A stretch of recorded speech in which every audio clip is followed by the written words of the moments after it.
तुम्हाला इथे दाखवतो ही जी स्क्रीन आहे ना, इथून आहे ना आम्ही पायी यायचो, म्हणजे पूर्ण जंगल टाईप असं, म्हणजे असं यायला रस्ता नव्हता, काहीच नव्हता. हा जो वडा आहे ना, हा पूर्ण वडा होता आणि पूर्ण असा इथून रस्ता होता. तर हे जी तुम्हाला आता स्क्रीनवरती दिसतंय ना, तर इथून आहे ना आम्ही असं चालत आहे ना धरत सरकायचो, इथून असं धरत यायचो. आणि इथं मागं जे आता तुम्ही बघताय, इथं मूर्ती नव्हती पहिली एक. ह्या मंदिराची खासियत म्हणजे असं आहे की हे आत्ता तुम्हाला इतकं डेव्हलप दिसते, हे आत्ता झाले, हे काहीच नव्हतं. जय जाऊ, जय शिवराय, जय शंभूराजे. तर कशात मित्रांनो, मी आहे तुमचा आपला मराठी माणूस ओम शिंदे. तर परत एकदा तुमच्या सर्वांचं स्वागत आहे आपल्या एका नवीन तडकत्या भडकत्या ब्लॉगमध्ये. 25 तारखेपासून श्रावण महिना चालू होतोय. आज आखाडाचा शेवटचा दिवस आहे. तर आपण तर प्युअर व्हेजिटेरियन आहे, तो विषय नाही. तो विषय असा आहे की आपल्या सगळ्या देवांना आहेत ना नारळ फोडायचे असतात. तर सकाळी दादाने 3 नारळ फोडलेत, 9 फोडायचे असतात. तर 3 फोडलेत, पण त्याला कामाला लवकर जायचं होतं, त्याला फोन आला त्यामुळे तो गेलाय. मी जरा बाहेर गेलो होतो, आत्ताच आलोय जस्ट. तर मग आपल्याला आता 5 नारळ फोडायचे, ते 5 देवांना. आणि त्याच्या आधी विघ्नेशला आणायला जायचं. मग आता परत नारायणगाव जाऊन परत यावं लागेल, असं सीन करावं लागेल. मग एक काम करावं, मग हे नारळ आपण इथं ठेवू, मग परत न्यायला सोबत त्याला घेऊन फिरायचं ना, ते मी घरात ठेवतो. असे ब्लॉग कंटिन्यू वॉच करा. चॅनलवरती नवीन असं चॅनलला subscribe, video like, share, comment करा. सपोर्ट करा तुमच्या आपल्या मराठी माणसाला, मराठी भावाला.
ज्या मंदिरात मी आता आलोय ना, तर त्या मंदिराची गोष्ट अशी आहे की जेव्हा आम्ही बारीक होतो ना, एकदम लहान 2री 3रीला, तेव्हापासून मी या मंदिरात येतो.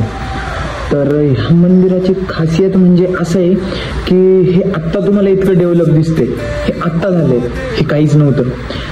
खंडोबा झालं, गगनगिरी झालं, गवळी बाबा झालं, परत वरचं भैरवा झालं, आणि त्याच्यानंतर कानिफनाथाचं आपलं मंदिर झालं. तेव्हा आपण कानिफनाथाची पूजा आपल्याकडे होती. म्हणजे आता 1-2 वर्ष काहीतरी झालेत समथिंग, मूर्ती बसली तेव्हापासून आपण पूजा करत नाही. तर तेव्हा आम्ही बारीक होतो तेव्हापासून कानिफनाथाची पूजा आम्ही करायचो, म्हणजे पप्पा करायचे. त्यांच्यानंतर मग पप्पा करायचे, त्यानंतर मग आम्ही करायला लागलो नाही का, दादा आणि मी. कधी दादा कधी मी, मग त्याच्या म्हणजे काही महिने दादांनी केली, नंतर मग बरेच महिने मी केली, दादानी बरेच महिने केले. मग त्याच्यानंतर मग मूर्ती वगैरे बसवली, मग आता ते त्यांचं वगैरे बघतात सगळं. तर मग तेव्हा जेव्हा आम्ही पूजा करायचो तेव्हा दर रविवारी आम्ही खंडोबा, म्हणजे आमचं आपलं भैरवाचं मंदिर आहे, याच्या आधी आपण ज्या मंदिरात गेलो ते भैरवाचं मंदिर, हे गवळी बाबाचं, गगनगिरी नाही का, काळभैरवनाथ तिकडं वरती. तर असं हे सगळ्या देवाला जायचं.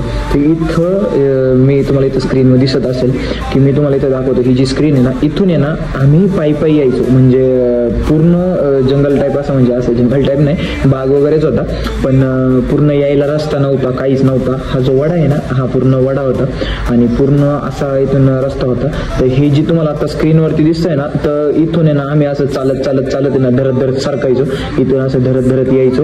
आणि इथं मागं जे आता तुम्ही बघताय, इथं मूर्ती नव्हती पहिली, एक आपला जो देव आहे मूर्तीच्या बाजूला तेवढं फक्त होतं. तर तिथे येऊन आपण पूजा वगैरे करायचो आणि बरेच लोक तेव्हा यायचे. देव खूप म्हणजे आधीपासून सगळ्या लोकांची श्रद्धा आहे इथं. तर मग सगळं व्यवस्थित नाही का, म्हणजे एकदम पुराणा टाईपमध्ये कसं एक आपल्याला देव सापडतो एखाद्या ठिकाणावरून कसं होतं त्या टाईपमध्ये होतं सगळं. हे डेव्हलप आत्ता झाले आणि मला पण माहित नव्हतं की हे डेव्हलप झाले. मी आत्ता आल्यावरती मला कळालं. तर आपले 2 देवस्थान झाले ते आपल्याला इथं वरती गगनगिरीला जायचे, मग नंतर आपल्या ते घराचे तिथे जायचे आणि आईमुक्ताईला जायचे. तिथं एवढे 5 नारळ आणि दादाने सकाळी 3 फोडले 8 आणि घरी फोडायचा 9 नारळ आपले कंप्लीट होऊन जातील. आणि देवाकडे पण मी माफी मागतोय की देवा आपलं एक काम आहे, मी क्रिएटिव्हिटी द्यायचा तुम्हाला प्रयत्न करतो किंवा एक सगळं थोडा चांगला व्हिडिओ तुमच्यापर्यंत पोहोचवण्याचा प्रयत्न करतोय. तर कारण की क्वालिटी व्हिडिओ इथून पुढे द्यायचं मी तुम्हाला 100% प्रयत्न करेल. पण मी पहिले दर्शन घेतोय आणि मग बाकीचं माझं चालूच आहे, कारण की मी एकटाच आहे. ताज नाही होता माझ्यासोबत, पण त्यांचे पित्याश्री लवकर येणार आहेत त्यामुळं मग तो लवकर घरी गेलाय. नो रिस्क नाही का. आणि आखड बिखडचा काही विषयच नाही, आपण प्युअर व्हेजिटेरियन आहे.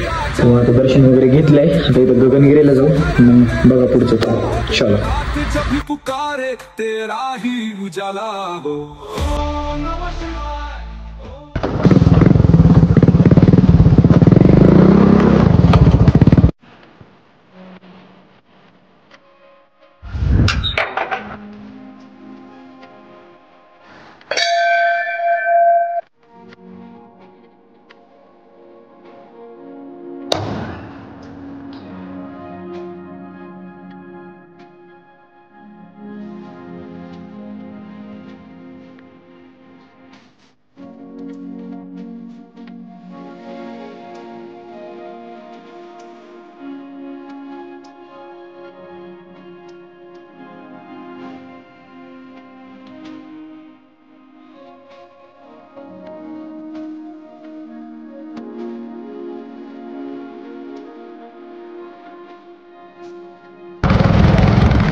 झोपलो नाही, वेळ काढतो 2 मिनिटं मला ब्लॉग येतो. हा तर मित्रांनो, झोपलो बिपलो नाही, ते सगळं केलंय. दाम ना फिरवून त्या कॅमेरा तर आहे ना मस्तपैकी नारळ वगैरे सगळं फोडून झालं, मस्त झालंय. तर आहे ना आता घरी आलोय आणि 2 दिवस झाले व्हिडिओ नाही टाकली. नाही पटकाने म्हणलं की रील शूट करू मस्तपैकी एक नाही का, जी एकदम 200-300K व्हायरल जाईन अशी नाही का, असे आम्हाला आतमधून एकदम इंटेन्शन येतात आहे. म्हणून आम्ही रील शूट वगैरे करतो. आता आम्ही 4 जण आम्ही व्यस्त आहे. सो BTS तुम्हाला दाखवू शकत नाही, सो तुम्ही क्लिप्स एन्जॉय करा. हॅलो गाईज, जय गाईज, सगळे guys. Hello hello hello hello. ए चल ना, ए चल, रेकॉर्डिंग चालू कर रे ओटी, नाही तर खा जाऊ. काय नाही, काय बोललो का मी, सॉरी. ते रेकॉर्डिंग व्यवस्थित आवाज फाटला नाही खरं. ते तुमचे टेक घ्या, तू ते कर चालू तू माग. गाईज आम्ही 1 टेक ऍक्टर झालो. एका टेक मध्ये काम 25 करून टाकले. जाऊ दे आता, चांगला आलाय टेक मस्त नाही का. मग तो आपण डायरेक्ट पोस्ट करतो आणि डायरेक्ट मग इथून निघू.